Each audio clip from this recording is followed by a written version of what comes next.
มีเรื่องเล่าเกี่ยวกับนักปราชญ์ชาวเกเรคนหนึ่งว่ามีชายหนุ่มคนหนึ่งมาถามนักปราชญ์คนนั้นว่าเคล็ดลับสู่ความสำเร็จคือหยังนักปราชญ์คนนั้นบ่ตอบจะคำเลยเล่าพาชายคนนั้นย่างลงไปกลางแม่น้ำพอมีข้าวหนึ่งเล่าจึงจับคอชายคนนั้นแล้วข่มลงในแม่น้ำโดยบ่ท่านได้ตั้งโตชายหนุ่มคนนั้นตกใจหลาย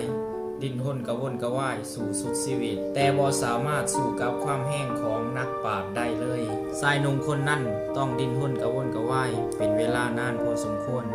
จนนักปราชญ์คอยปามือออกจากคอของเราสิ่งทำอิฐที่เล่าทำนั่นก็คือเล่าสูดลมหายใจ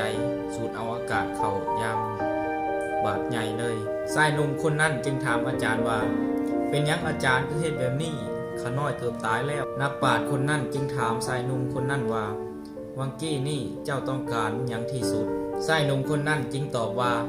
ที่ข้าพเจ้าต้องการนั่นคืออากาศนักปราชญ์คนนั้นจึงถามต่อไปว่าแล้วเจ้าเฮ็ดแบบใด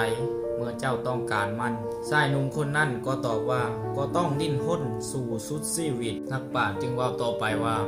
บัดนี้เจ้าก็ได้ฮู้ในสิ่งที่เจ้าถามแล้วเมื่อเจ้าต้องการหยังจักอย่างเจ้าก็ต้องเฮ็ดทุกวิธีเพื่อให้ได้มันมาแบบเจ้าเฮ็ดทุกวิธีทางเพื่อให้ได้อากาศหายใจ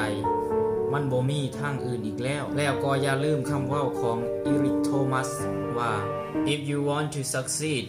as best as you want to breathe then you will be successful ความหมายก็คือถ้าความต้องการประสบความสำเร็จของเจ้ามั่นเข้มข้นเท่ากับลมหายใจเจ้าจะต้องประสบความสำเร็จอย่างแน่นอนขอขอบใจสำหรับการเบิ่งและรับชมวิดีโอของข้าพเจ้าขอขอบใจ